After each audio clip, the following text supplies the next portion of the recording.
Y a los demás os quiero invitar a que me acompañéis a la segunda carta de Pablo a los Corintios. Segunda carta de Pablo a los Corintios, capítulo 7.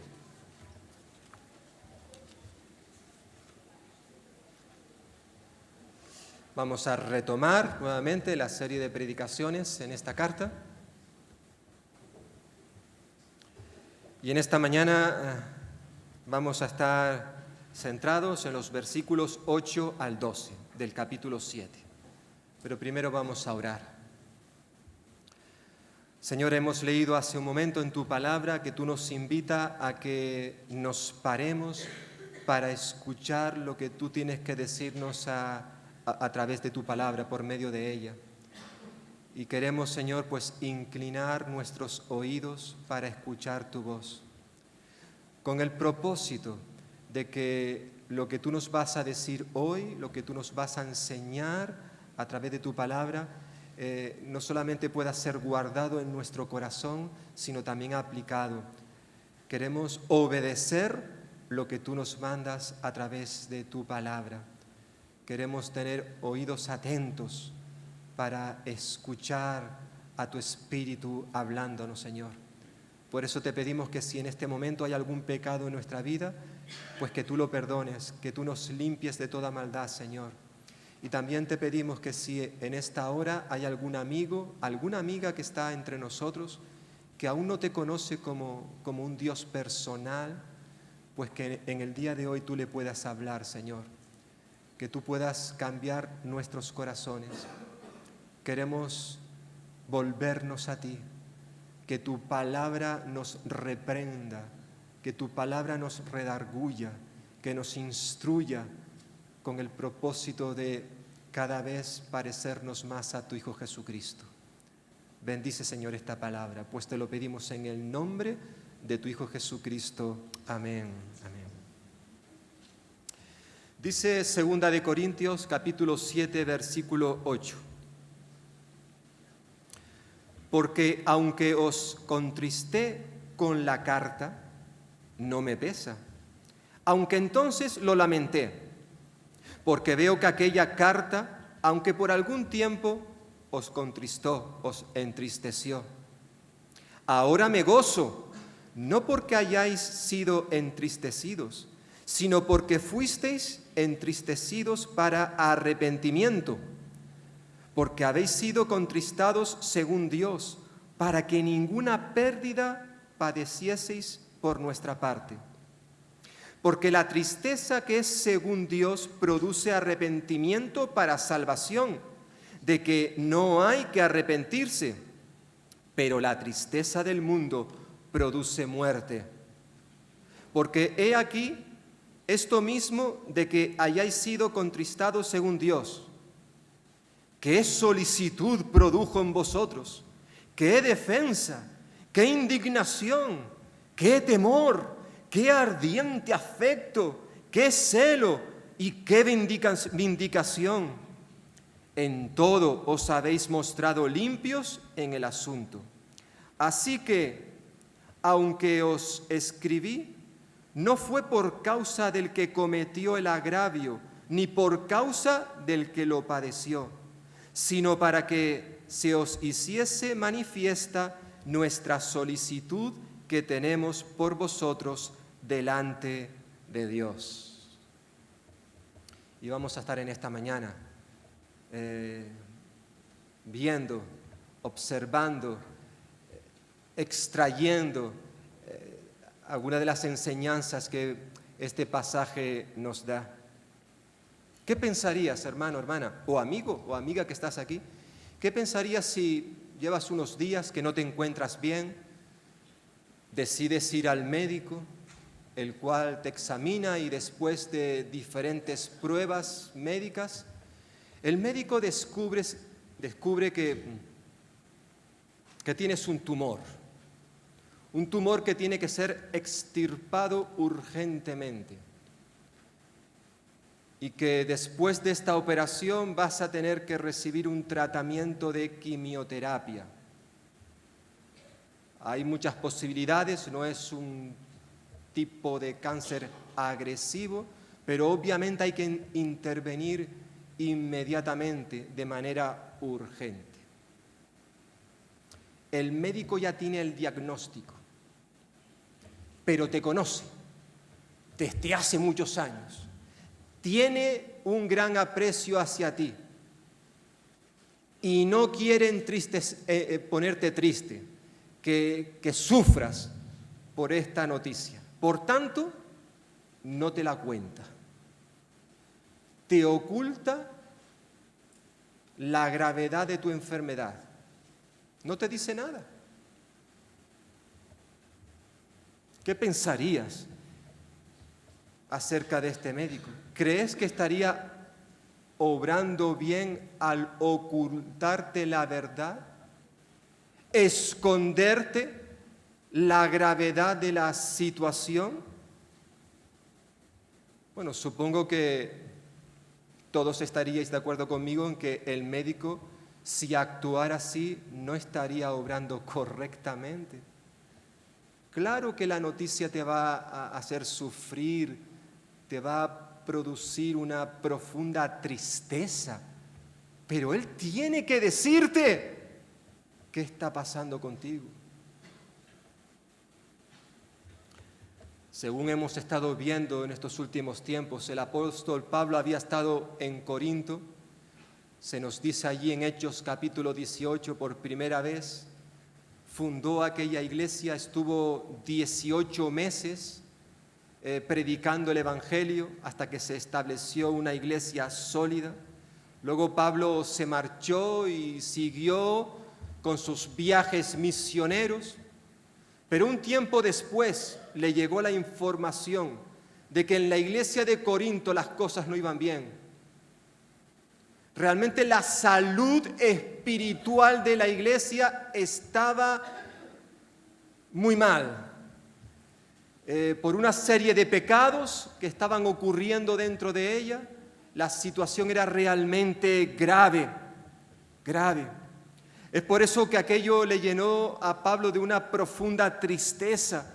Y él no podía mirar para otro lado, no podía desentenderse. Conocía a aquellos hermanos. Era el padre espiritual de la iglesia en Corinto. La preocupación fue tal que le presionó enormemente, le oprimió durante un tiempo largo. Produjo en él un desgaste emocional, físico, espiritual, decíamos no hace mucho. Por tanto, tomó la decisión de visitarles por segunda vez. Al parecer, esa segunda visita de la cual ya hablamos en el capítulo 2 de esta carta, esa segunda visita se convirtió en un fracaso total que casi le rompe el corazón a Pablo. Salió destrozado, hundido, después de vivir aquella experiencia con sus amados hermanos. Pero a pesar del dolor, a pesar de la tristeza que le llevó a experimentar debido a toda aquella situación, nada de esto le impidió a Pablo confrontar, disciplinar el pecado de aquella iglesia, de sus queridos y amados hermanos de Corinto. Y esto lo hizo a través de una carta. Les escribió una carta después de haberse marchado. Redactó una carta que ha sido conocida como la carta de muchas lágrimas o la carta severa. Volvamos un momentito al capítulo 2 para recordar algo de lo que ya vimos en su momento. Capítulo 2 de esta carta. Versículo 3 y 4 decía Pablo: y esto mismo os escribí para que cuando llegue no tenga tristeza de parte de aquellos de quienes me debiera gozar, confiando en vosotros todos, que mi gozo es el de todos vosotros. Porque por la mucha tribulación, es decir, por la mucha presión, dolor, opresión por la cual experimenté en aquellos días, por la mucha tribulación y angustia del corazón, os escribí con muchas lágrimas, no para que fueseis contristados, sino para que supieseis cuán grande es el amor que os tengo. Esta carta a la cual hace referencia Pablo, como dijimos en su momento, se perdió. No la tenemos. Ya hemos dicho en más de una ocasión que al parecer Pablo escribió al menos 4 cartas a la iglesia de Corinto, aunque solo tenemos 2 en nuestras manos. Cartas inspiradas por el Espíritu Santo. Primera de Corintios, segunda de Corintios. Esta carta no la tenemos, pero al parecer Pablo les escribió en esa carta con mucha franqueza y también con mucha tristeza, al mismo tiempo que también lo hizo con mucha dureza debido al pecado de un miembro de la congregación, que sí, al parecer fue uno solo, pero que recibió el apoyo de algunos más. Lo vimos también, si estáis conmigo en el capítulo 2 todavía, veréis que capítulo 2, versículo 5 dice, pero si alguno me ha causado tristeza, Pablo nos dice quién fue este alguno, no da su nombre, no lo identifica, ni tampoco identifica cuál fue el pecado que cometió, eso es lo de menos. Pablo dice, pero si alguno me ha causado tristeza, no me la ha causado a mí solo, sino en cierto modo, por no exagerar, a todos vosotros, a toda la iglesia. Le basta a tal persona, a ese señor que ha cometido un pecado grave en la iglesia, le basta a tal persona esta reprensión hecha por muchos, por la mayoría. Es decir, no todos en la iglesia confrontaron a este hermano. Al parecer, este señor recibió el apoyo de otros. Aquella carta había producido una profunda tristeza, no solamente en Pablo, sino en toda la congregación. Ahora bien, hermanos y hermanas, no toda tristeza hemos de considerarla como algo malo, algo positivo. Lo cierto es que la tristeza puede venir por muchas razones a nuestra vida. Y en cierta forma en este texto que hemos leído en esta mañana, en el capítulo 7, versículos 8 al 12, donde Pablo utiliza mucho el verbo entristecer, ¿verdad? Habla de esa tristeza que se produjo en la iglesia por causa de la carta que les escribió. Y no solamente en la congregación hubo tristeza, sino también en la propia vida de Pablo. Esa tristeza puede producir cosas que también son buenas para nuestra vida. Y hay al menos 3 cosas que esta tristeza produjo en las personas implicadas. En primer lugar, podemos ver en este pasaje que la tristeza produce valor, valentía. Fijaos, versículo 8, dice Pablo, porque aunque os contristé con la carta, no me pesa, aunque entonces lo lamenté, porque veo que aquella carta, aunque por algún tiempo, os entristeció. Pablo, como ya hemos estado señalando, está retomando un tema que había dejado aparcado en el capítulo 2. En el capítulo 2 está hablando de esto, luego hace un paréntesis, a final del capítulo 2 hasta principio del capítulo 7 que estamos viendo, ¿verdad? Ahora Pablo retoma aquella temática acerca de la carta que había escrito con mucho dolor, con muchas lágrimas a los corintios. Él era consciente de que esa carta iba a producir una sacudida a toda la congregación, una tristeza muy fuerte que iba a producir mucho dolor a los hermanos y hermanas. Y aunque hubo un momento en donde Pablo lamentó haber escrito esta carta, está diciendo en el versículo 8, que cuando la escribió hubo un momento en que lamentó la carta, pero luego no le pesó haberla escrito. Hubo un momento en que sí, madre mía, soy consciente de que mis palabras son duras, que esto va a revolucionar a la congregación, que algunos quizás me van a tirar de todo. Y estaba ahí, ¿lo hago, no lo hago? y sintió un pesar por lo que estaba escribiendo, aunque luego, como nos va a decir, no se lamentó por haberlo hecho, aunque sabía que la carta podía tener consecuencias dolorosas. Aún así, Pablo hizo lo que sabía que tenía que hacer.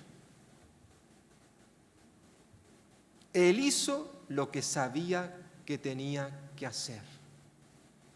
La tristeza que él estaba experimentando, en vez de llevarle a dar un paso para atrás, es decir, a acobardarse y no decir lo que tenía que decir, en vez de hacer esto, hizo todo lo contrario. Le llevó a ser responsable con el llamado del Señor. He escuchado a muchos padres, a algunos padres y madres que me han expresado su dolor cuando han tenido que disciplinar a alguno de sus hijos. Aunque lo han hecho con amor y los padres eran conscientes de que estaban haciendo lo que tenían que hacer con su hijo, aún así, aquello les causó un dolor, una tristeza, el ver a su hijo pues llorar quizás, ¿verdad?, por la disciplina. Lo cierto es que disciplinar, confrontar, es una forma de amar.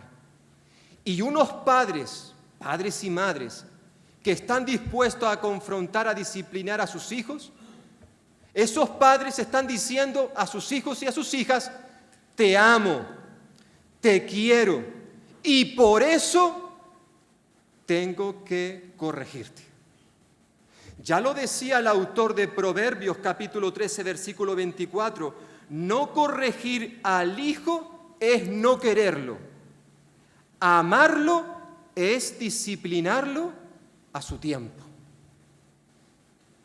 Y esta es la realidad. Y no solamente en un contexto familiar, sino también en el contexto eclesial. La disciplina, ejercer la disciplina, siempre va a producir dolor, tristeza, tanto en la persona que es disciplinada, como también en aquel que tiene que aplicar, ejercer la disciplina. Es algo que produce dolor, tristeza. Pero desde la perspectiva bíblica, la disciplina siempre tiene un propósito, el de ayudar, restaurar, proporcionar un bien al que es disciplinado. Me gusta como el comentario que hace un pastor en una iglesia en Galicia, Samuel Pérez Millo, pastor y también escritor. Él dice: quien ama verdaderamente procura corregir con amor al que no vive correctamente. Qué bonito, ¿verdad? El que ama verdaderamente, ya sea en el hogar, ya sea en el contexto eclesial, el que ama verdaderamente procura corregir con amor al que no vive correctamente. Obviamente eso, como ya hemos estado mencionando en más de una ocasión, porque este tema ya ha salido, obviamente eso causa tristeza, dolor. No es fácil tener que acercarte a alguien, quizás un familiar, o a lo mejor un hermano, una hermana en la fe, que claramente está viviendo de una manera desordenada y por tanto tiene que ser confrontada con su pecado. No es fácil tener que corregir, disciplinar, pero aunque no es fácil, hay que hacerlo, hay que hacerlo. Si realmente yo amo a esa persona, sea quien sea, si yo le amo con un amor genuino, verdadero, yo tengo que acercarme a él o a ella y con amor explicarle cuál es su situación, confrontarla. La tristeza produce valor. Esto lo vemos concretamente en la vida del apóstol Pablo. Pero él sigue diciendo, versículos 9 y 10, que la tristeza también produce salvación. Salvación, que en este contexto hace referencia a la restauración.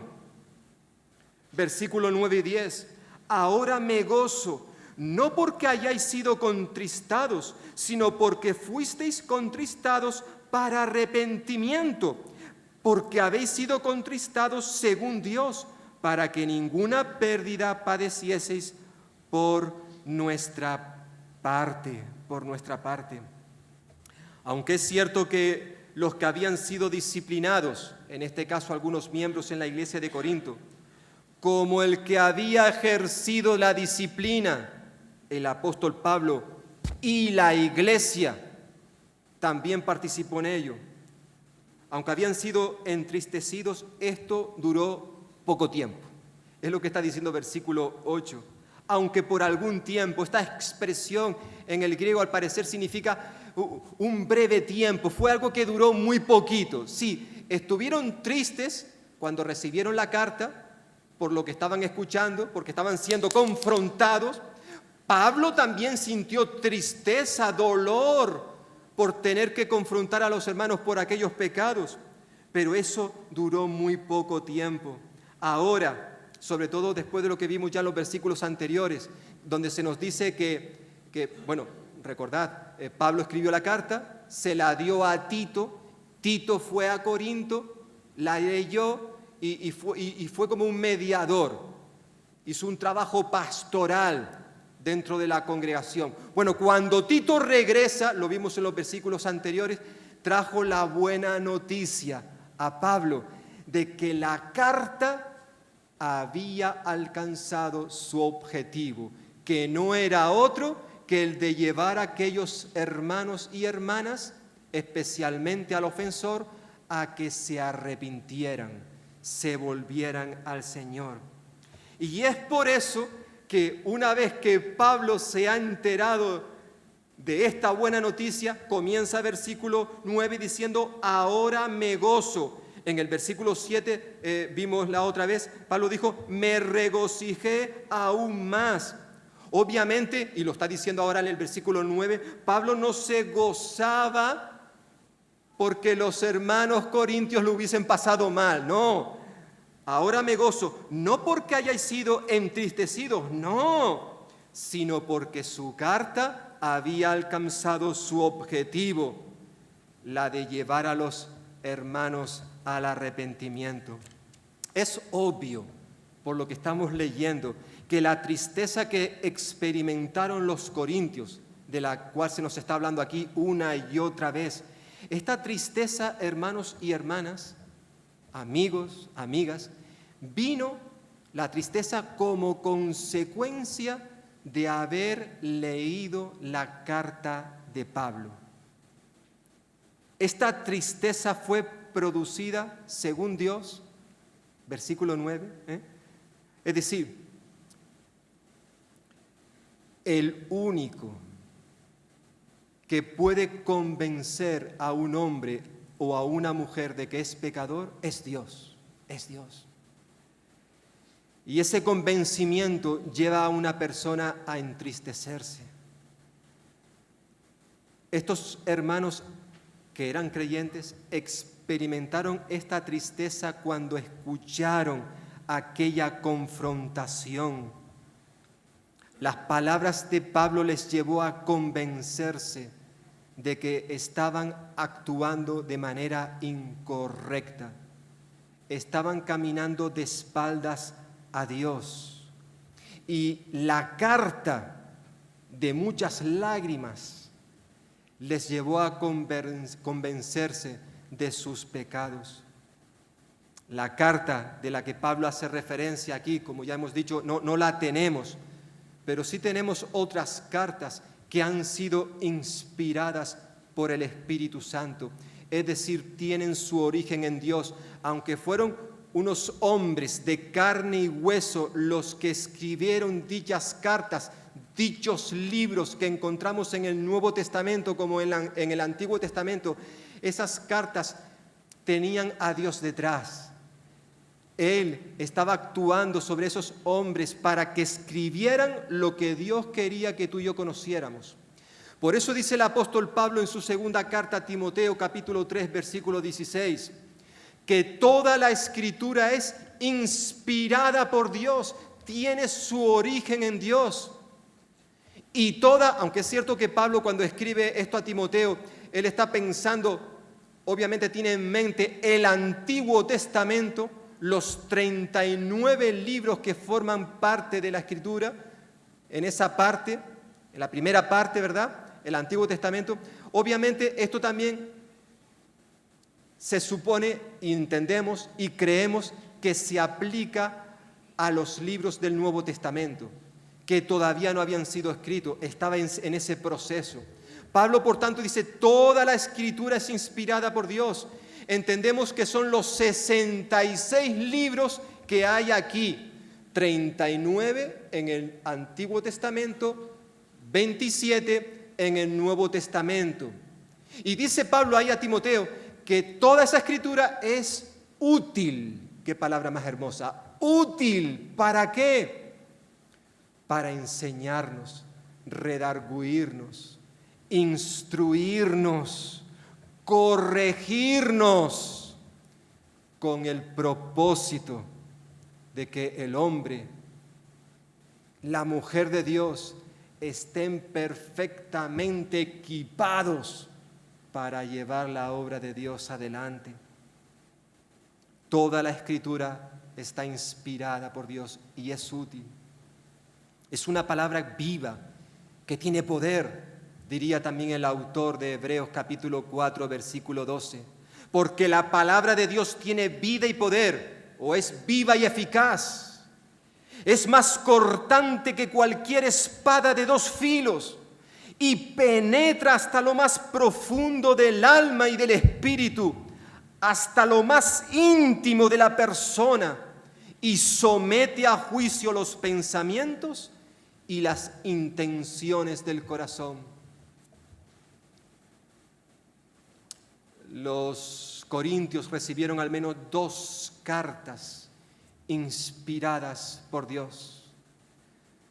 Por tanto, esas palabras no podemos verlas simplemente como palabras del apóstol Pablo, sino era la palabra de Dios. Y cuando alguien escucha la palabra de Dios, y esa palabra de Dios es como una espada que penetra hasta lo más profundo de nuestro ser, lo más íntimo de la persona, esa palabra transforma, cambia la vida de esos hombres y mujeres. La palabra escrita les produjo tristeza. ¿Por qué? En este caso a los corintios, ¿por qué?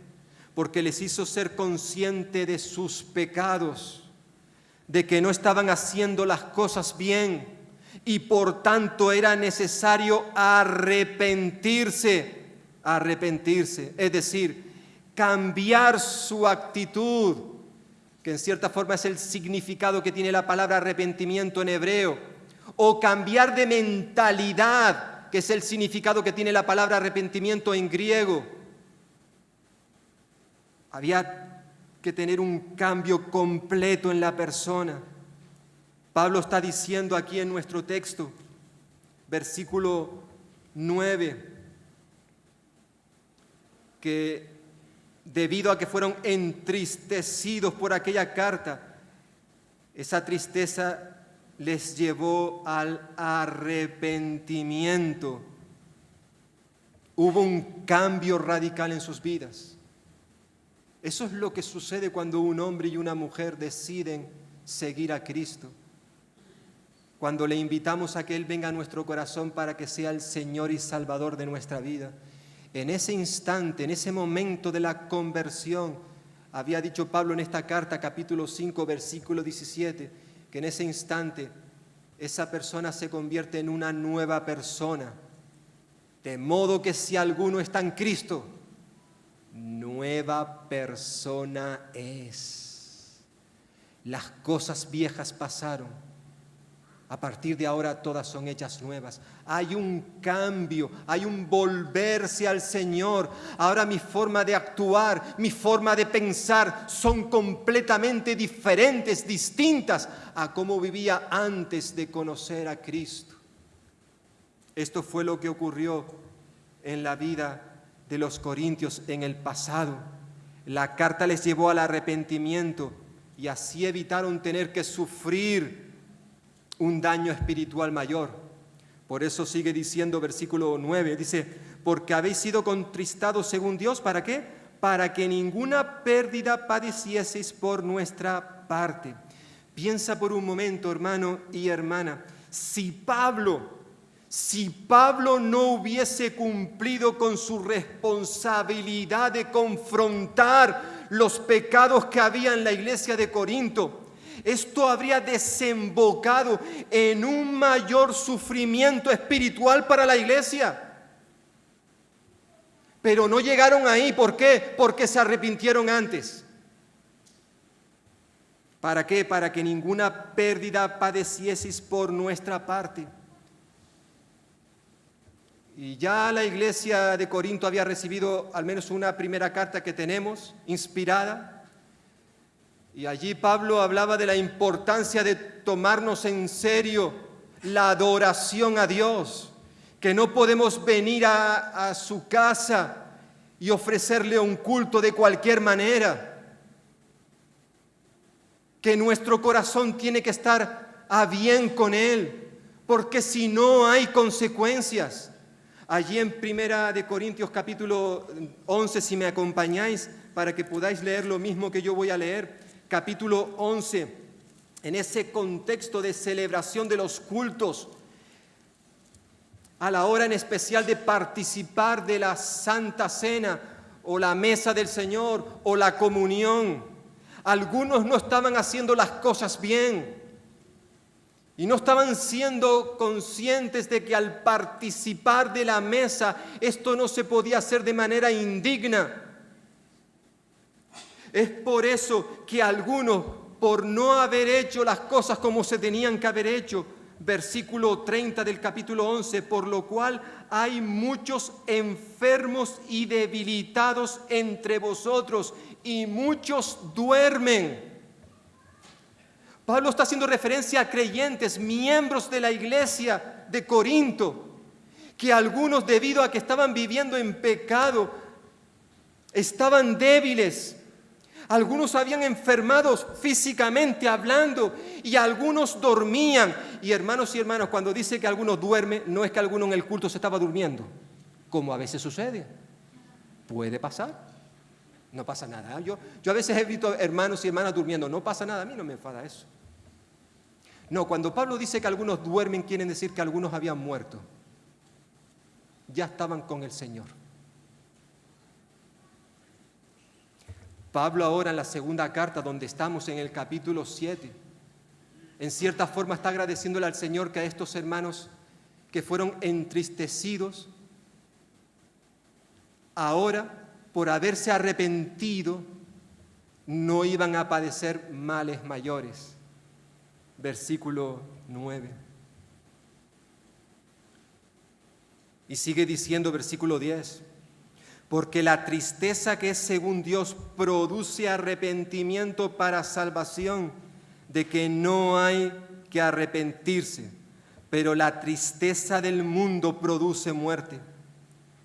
Cuando Dios nos habla por medio de su palabra, la Biblia, y nos dice quiénes somos, cuál es nuestra condición debido a nuestros pecados, cuando Él nos dice a través de su palabra hacia dónde nos dirigimos si no le obedecemos. Todo esto obviamente tiene que producir, al menos en el creyente, debe de producir tristeza, dolor. Pero Dios quiere utilizar ese dolor para que nos volvamos a Él, para que nos arrepintamos. ¿Qué es lo que significa realmente la palabra? Volvernos a Dios, a arrepentirnos de nuestros pecados y comprometernos a obedecerle. Porque hermanos y hermanas, si nuestro pecado no nos entristece, si cuando tú y yo como creyentes no sentimos tristeza, dolor por lo que hemos hecho, entonces no puede haber un genuino arrepentimiento. Quizás haya remordimiento, pero no un verdadero arrepentimiento, que son dos cosas diferentes. La tristeza que es según Dios tiene que producir en nosotros una acción, un movimiento.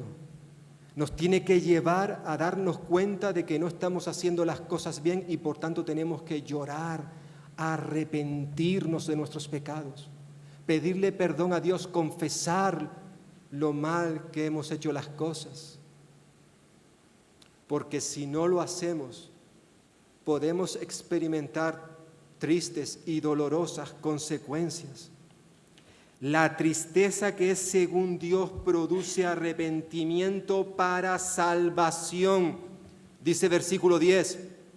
Y con esto Pablo no quiere decir que los creyentes corintios hubiesen perdido su salvación, no. Ellos ya habían nacido de nuevo, ellos eran santos, apartados para Dios, dice Pablo al comenzar su carta. Se dirige a los santificados que están en Corinto. Su salvación no la habían perdido. Cuando Pablo habla aquí de arrepentimiento para salvación, esta palabra está haciendo referencia a la restauración, a la recuperación de nuestra relación con el Señor que ha sido rota por el pecado. No hemos perdido nuestra salvación, pero sí nuestra relación con Él ha quedado rota, quebrantada. Por eso necesitamos arrepentirnos, pedirle perdón para que Él nos restaure y nos vuelva a poner nuevamente en el camino. Cuando tú y yo, hermanos y hermanas, pecamos, no perdemos la relación con Dios, pero sí podemos perder otras cosas. Fue lo que experimentó el propio rey David después de haber cometido una serie de pecados. Pecados que durante un tiempo los estuvo ocultando. No los confesó probablemente durante un año.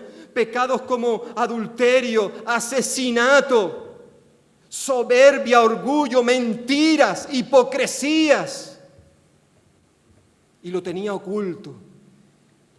Y mientras él ocultaba, encubría su pecado, físicamente enfermó, se debilitó. Y no fue hasta que él confesó sus pecados que el Señor le restauró. Por eso en ese Salmo 51, él dice: Señor, devuélveme el gozo de tu salvación. No mi salvación, no la había perdido, no. Él perdió el gozo, la alegría de saber que es un hijo de Dios. Lo había perdido debido a sus pecados no confesados. Devuélveme, o como dice otra versión, hazme sentir de nuevo el gozo de tu salvación. Porque hermanos y hermanas, cuando tú y yo estamos viviendo en pecado, si no los confesamos, podemos mostrar una carita aquí, podemos mostrar un rostro y engañarnos unos a otros, pero a Dios no le podemos engañar. Que nadie lo olvide.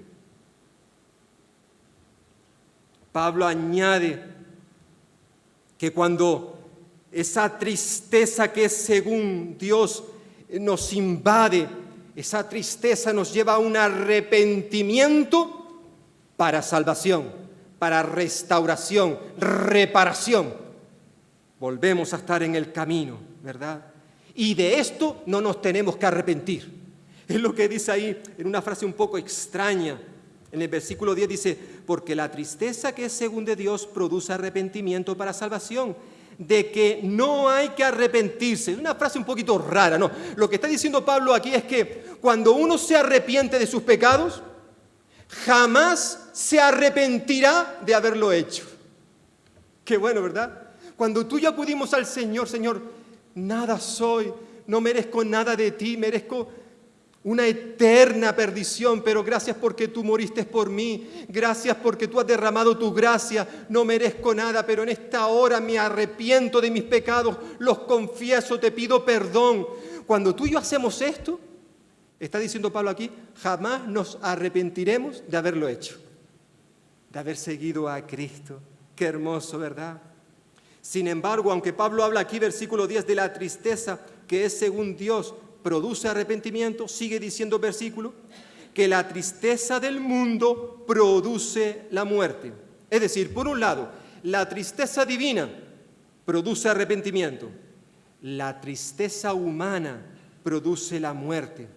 La tristeza del mundo de la que habla Pablo aquí, el mundo se refiere a aquellos que no tienen a Cristo en sus vidas, a aquellos que no han nacido de nuevo. La tristeza del mundo lleva a llorar, a entristecerse a una persona, no por sus pecados, sino porque ha sido pillado y se siente culpable. Que una persona muestre tristeza por algo que ha hecho no significa que se haya arrepentido, no.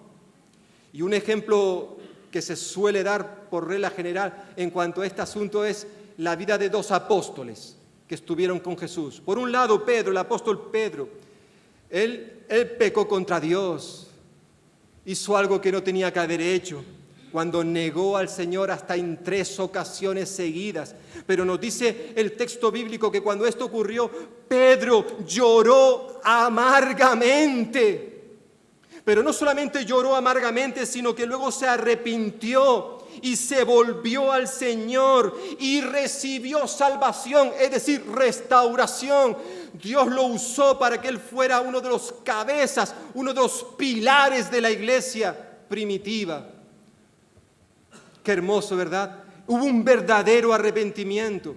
Sin embargo, por otro lado tenemos a Judas, que después de haber traicionado a Jesús por unas cuantas monedas, sintió arrepentimiento, dice el texto, se arrepintió, es decir, más bien sintió remordimiento por lo que hizo. Su conciencia le acusó de haber hecho algo censurable, pero en vez de volverse a Jesús, se fue a ver nuevamente a los principales sacerdotes. Se sintió mal por lo que había hecho. Y como estos le rechazaron, allá tú, él se fue y se quitó la vida. Se quitó la vida. En la vida de Judas no hubo un arrepentimiento genuino. Más bien hubo un remordimiento por haber hecho algo que no era correcto, pero él no llegó a arrepentirse. Pero en nuestro pasaje, como estamos viendo, observamos que la tristeza que llevó a los corintios a ser conscientes de su culpabilidad, les llevó luego a ver la necesidad de arrepentirse de su maldad, de sus pecados. Y por eso fueron restaurados completamente. La relación que se había roto con el Señor quedó restablecida. Por eso podemos ver que no solamente la tristeza produce valor, como sucedió en el apóstol Pablo, la tristeza también produce salvación, restauración. Y versículos 11 y 12 nos recuerda que la tristeza produce transformación. Dice versículo 11, porque he aquí esto mismo de que hayáis sido contristados según Dios, ¿qué solicitud produjo en vosotros? ¿Qué defensa? ¿Qué indignación? ¿Qué temor? ¿Qué ardiente afecto? ¿Qué celo? ¿Qué vindicación? En todo os habéis mostrado limpios en el asunto. Pablo recuerda con estas palabras que el verdadero arrepentimiento, el verdadero, produce frutos, evidencias que realmente ha habido un cambio en nuestras vidas. ¿Qué frutos dieron en este caso los corintios? Que hizo ver a Pablo que realmente se habían convertido, se habían arrepentido. Pues Pablo señala al menos 7 cosas que evidenciaron que la conversión de los corintios había sido real, que se habían vuelto realmente al Señor. Por eso Pablo en primer lugar dice, ¿qué solicitud? Es decir, aquellos hermanos habían tomado la determinación por reparar, enmendar cuanto antes el daño que le habían hecho a Pablo.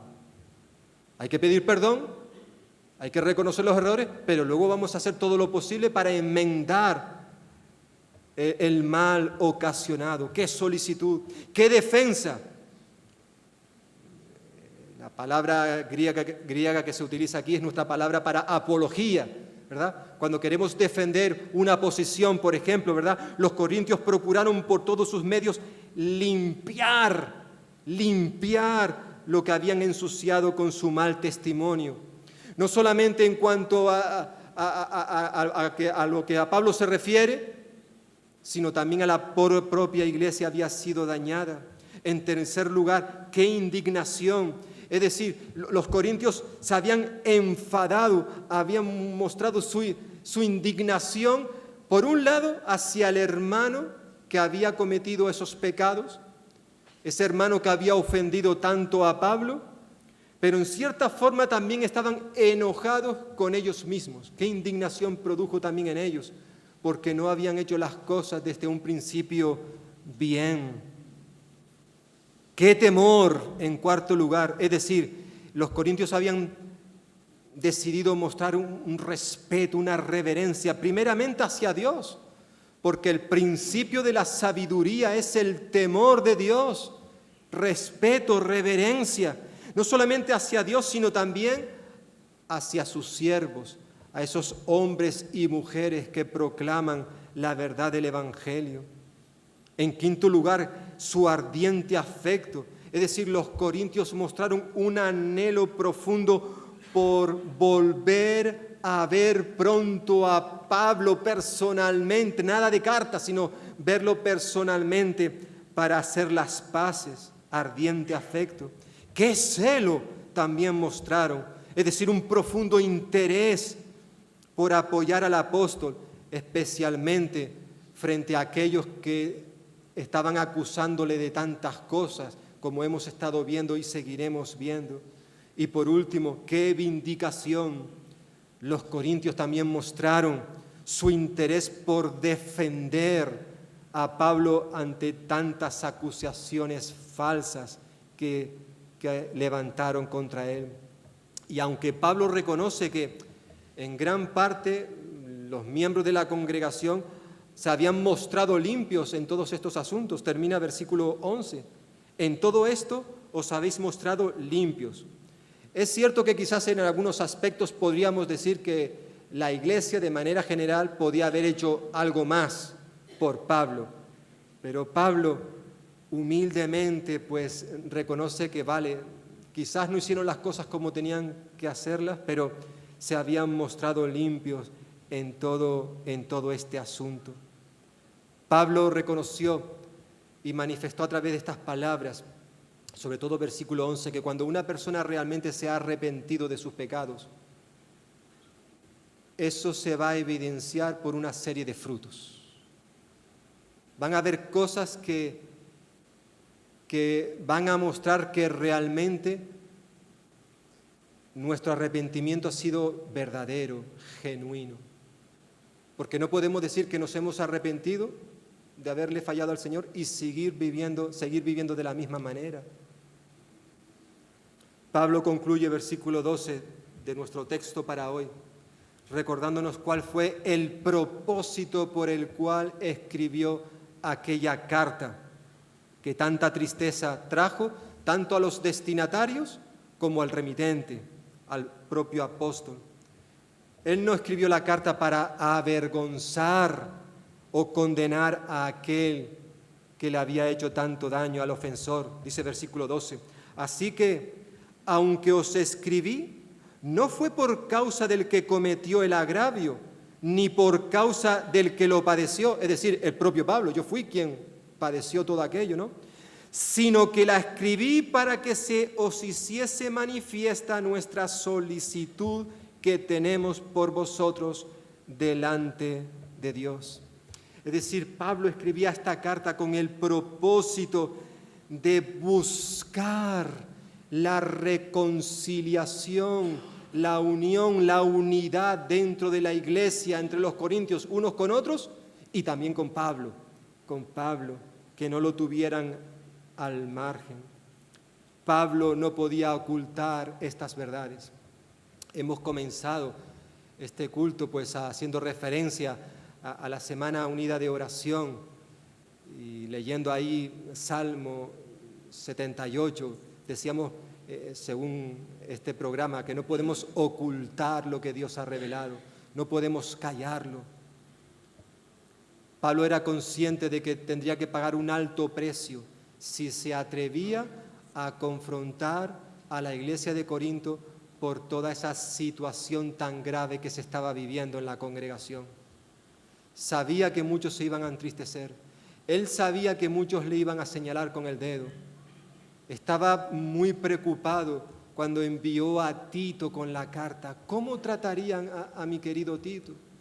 Había una preocupación profunda en Pablo que le estaba presionando, aplastando. ¡Qué tribulación!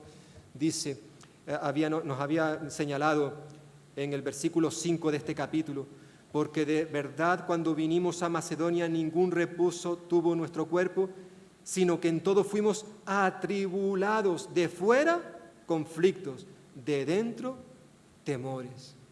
Pero a pesar de todo esto, Pablo hizo lo que tenía que hacer, no se cayó. Al igual que nos enfadaríamos con un médico que nos ocultara una enfermedad, también tendríamos que sentirnos molestos, enfadados, cuando hay hermanos que podrían confrontarnos por algo que quizás hay en mi vida, pero que no se atreven a hacerlo. Algo que me está haciendo daño y otros lo están viendo, pero por temor, por miedo, por evitar salir de nuestra zona de confort, pues no lo hacemos. No lo hacemos. Puede que el hacerlo nos cause tristeza, dolor, pero como decíamos al principio, si realmente nos amamos unos a otros, si nos amamos con el amor de Dios, entonces, cuando sea necesario, tenemos que demostrar nuestro amor confrontando, corrigiendo, disciplinando a un hermano o a una hermana que no está viviendo correctamente según los principios bíblicos. Necesitamos valor. La tristeza produce valor, hemos visto. La tristeza también nos lleva al arrepentimiento. Obviamente Pablo está aquí haciendo referencia a creyentes. Por eso hemos dicho que el arrepentimiento es un arrepentimiento para salvación, restauración. Pero quizás hay alguien aquí en esta mañana, algún amigo, alguna amiga que nos está escuchando, aquí presente o a través de las redes sociales. La palabra de Dios hoy también quiere dirigirse a ti, porque tú solamente podrás encontrar salvación, hemos cantado al principio, solo a través de Cristo Jesús. Hoy la palabra que ha sido predicada es también para ti. Solo Cristo Jesús puede salvarnos de nuestros pecados. Pero para que esto ocurra es necesario que tú te acerques a Dios y confieses tus pecados, te arrepientas y creas en Jesús. Este fue el primer sermón del Señor Jesús cuando comenzó su ministerio, allí en Marcos capítulo 1. Su primer sermón fue: arrepentíos y creed en el Evangelio. Porque si no nos volvemos a Dios, Él no podrá hacer nada con nosotros. Pero en esta mañana, su palabra te habla, nos habla, para que decidamos volvernos a Él. para que luego Él nos pueda dar una nueva vida si no la tenemos, y si ya hemos nacido de nuevo, nos pueda restaurar, podamos volver a tener aquella relación que antes teníamos, pero que se rompió por nuestro pecado. Vamos a confesarlo, que su palabra nos renueve, que su palabra nos transforme, que su palabra traiga salvación y vida nueva a cada uno de nosotros. Amén.